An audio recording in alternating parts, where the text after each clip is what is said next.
Surat Kartini pada tanggal 7 Oktober 1900 kepada Nyonya R.M. Abedanon Mandri.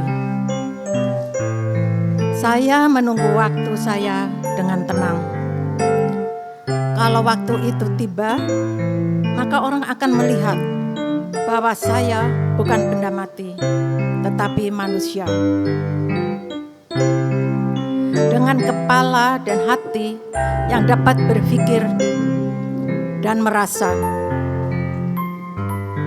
Saya terlalu memikirkan diri sendiri, sehingga melibatkan Nyonya dalam segala sesuatu yang saya pikirkan dan saya rasakan. Hal itu meringankan hati saya, tapi bagi Nyonya menyusahkan. Lihatlah apa yang saya berikan kepada Nyonya yang mengasihi saya. Aduh, saya ingin berseru kepada Nyonya,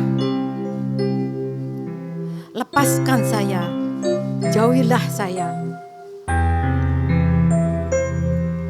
lenyapkan saya dari pikiran dan hati Nyonya. Lupakan saya. Biarkanlah saya bergulat seorang diri. Biarkanlah saya seorang diri saja.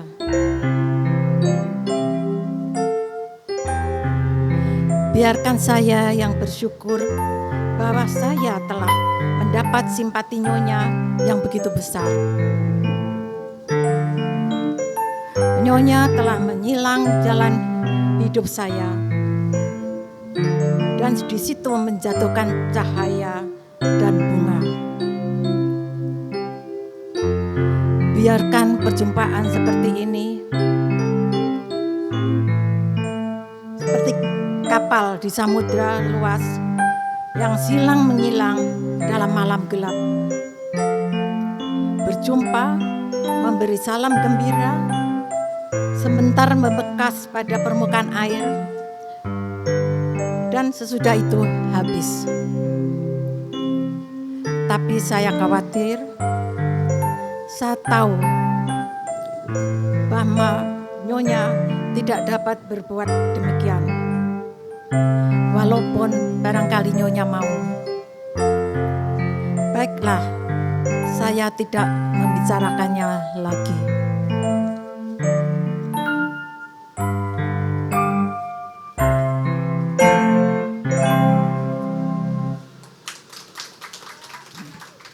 Belum lama ini saya bercakap-cakap dengan ibu tentang hal ihwal perempuan. Ketika itu, untuk kesekian kalinya saya menyatakan bahwa tidak ada suatu apapun lagi bagi saya yang menimbulkan rasa indah dan menarik hati saya. Tak ada suatu apapun yang lebih sungguh-sungguh saya dambakan dan inginkan kecuali diperbolehkan berdiri sendiri, kata ibu. Tapi masih belum ada seorang pun di antara kita yang berbuat demikian. Maka itulah waktunya bahwa seseorang suatu ketika akan berbuat begitu, kata saya. Tapi tahukah bahwa segala permulaan itu sukar, bahwa setiap orang yang meminta jalan selalu bernasib susah, bahwa ketiadaan pengakuan, rasa kecewa yang bertubi-tubi, cemooh yang menantimu. Apakah kamu tahu semua hal itu? Tanya ibu. Saya tahu, bukan hari ini atau kemarin, saya buah pikiran itu timbul pada saya yang telah bertahun-tahun hal itu terkandung dalam hati saya. Kata saya, dari apakah kebaikannya bagi dirimu sendiri? Akan puaskah hatimu? Akan berbahagiakanlah kamu? Tanya ibu. Saya tahu jalan yang hendak saya tempuh itu sukar, penuh duri, onak, dan lubang. Jalan itu berbatu-batu, terjal, licin, belum dirintis. Dan walaupun saya tidak beruntung sampai ke ujung jalan itu, walaupun saya sudah akan patah di tengah jalan, saya akan mati dengan bahagia. Sebab jalan tersebut sudah terbuka dan saya turun membantu menerabas jalan yang menuju kebebasan dan kemerdekaan perempuan Bumi Putra. Saya sudah akan puas apabila orang tua anak-anak perempuan lain yang juga berdiri sendiri tidak akan lagi bisa mengatakan masih belum seorang pun di antara kita yang berbuat demikian. Aneh. Tetapi saya sekali-kali tidak merasa ngeri, takut ataupun gentar. Saya tenang dan benar-benar berani. Hanya hati yang bodoh dan gila yang teramat pedih. 11 November 1900. Kepada Nyonya Abendemon Mandiri. Kabar baik. Saya boleh.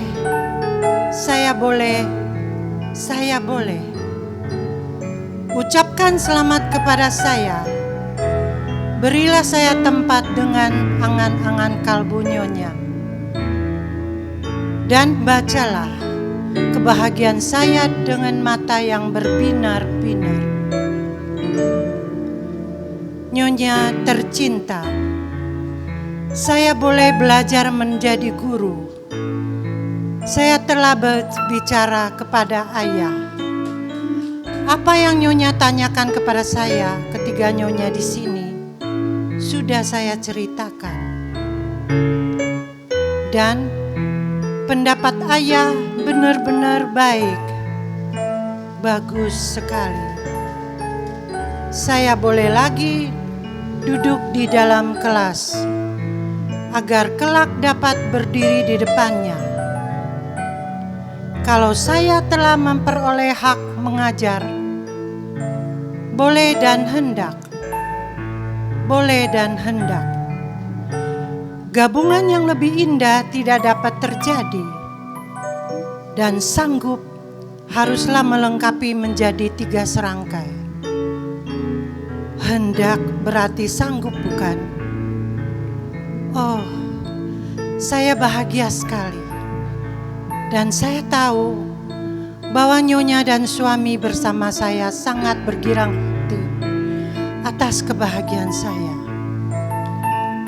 Sekarang saya belum tahu apa-apa. Itu betul. Tetapi dengan dibolehkan menjadi apa-apa, saya senang sekali. Berdoalah, percayalah, dan bulatkan tekad. Ketika tadi saya menemui ayah untuk berbicara, saya senang sekali dan bahkan riang gembira, seolah-olah secara samar telah sebelumnya bahwa pembicaraan akan berakhir dengan bahagia bagi saya.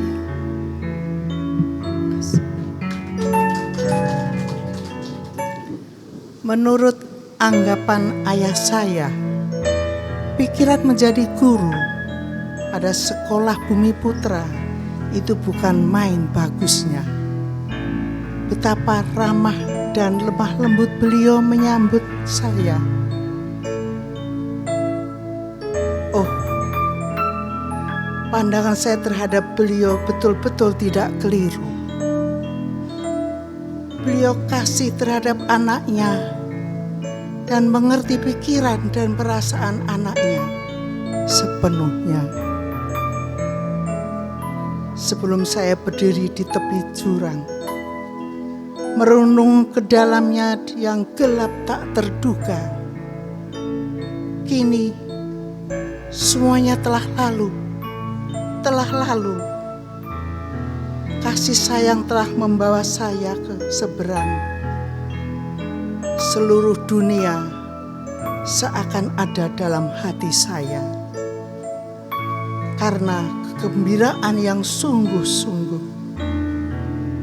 Saya telah mendapat izin dan doa restu Ayah. Dan dengan demikian, batu perintang yang pertama dan terbesar pada jalan hidup yang hendak saya tempuh telah terguling, tersisihkan. Kasih. 21 Januari 1901 kepada Nyonya Abendanon Mandri.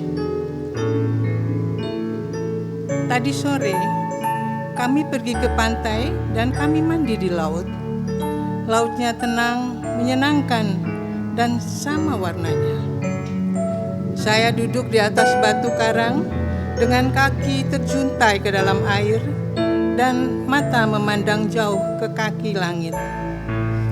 Aduhai, alangkah indah jelitanya bumi ini. Kedamaian, rasa bahagia, dan terima kasih meresap ke dalam hati saya. Alam tidak pernah membiarkan kami pergi sebelum dihiburnya. Apabila kami datang kepadanya untuk minta dihibur. Telah lama dan telah banyak saya memikirkan perkara pendidikan, terutama akhir-akhir ini. Saya pandang pendidikan itu sebagai kewajiban yang demikian mulia dan suci, sehingga saya anggap suatu kejahatan apabila tanpa kecakapan yang sempurna saya berani menyerahkan tenaga untuk perkara itu.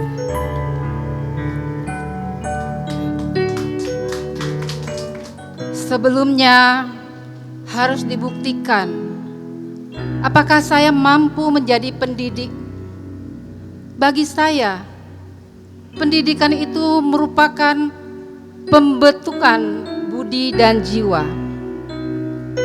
Aduh, saya sama sekali tidak akan dapat berpuas diri apabila sebagai guru saya merasa tidak dapat menjalankan tugas seperti yang saya wajibkan sendiri kepada pendidik yang baik. Dengan mengembangkan pikiran saja, tugas pendidikan belum selesai, belum boleh selesai. Seorang pendidik harus juga memelihara pembentukan budi pekerti. Walau tidak ada hukum yang secara pasti mewajibkannya melakukan tugas itu, namun secara moral ia wajib berbuat demikian. Dan saya bertanya pada diri saya sendiri, dapatkah kiranya saya menjalankan tugas itu? Saya yang masih perlu juga dididik ini. Sering saya mendengar orang mengatakan bahwa dari yang satu dengan sendirinya akan timbul yang lain. Terima kasih. Oleh perkembangan akal, dengan sendirinya budi itu menjadi halus, luhur. Tapi dari pengalaman saya berpendapat bahwa hal itu sama sekali tidak selamanya demikian. Peradaban, kecerdasan pikiran, belumlah merupakan jaminan bagi kesusilaan, dan orang tidak boleh terlalu menyalahkan mereka yang budi pekertinya tetap jelek, meskipun pikirannya cerdas, benar. Sebab dalam kebanyakan hal, kesalahannya tidak terletak pada mereka sendiri, melainkan pada pendidikan. Mereka, telah sempat sangat banyak-banyaknya mereka yang mengusahakan kecerdasan pikiran tetapi apa yang telah diperbuatnya untuk pembentukan budi pekerti mereka. Aduhai, dengan gembira saya benarkan pikiran suami Nyonya yang demikian jelas terbaca dalam surat adalah tentang pengalaman untuk anak-anak perempuan Bumi Putra, perempuan sebagai pendukung peradaban. Sudah.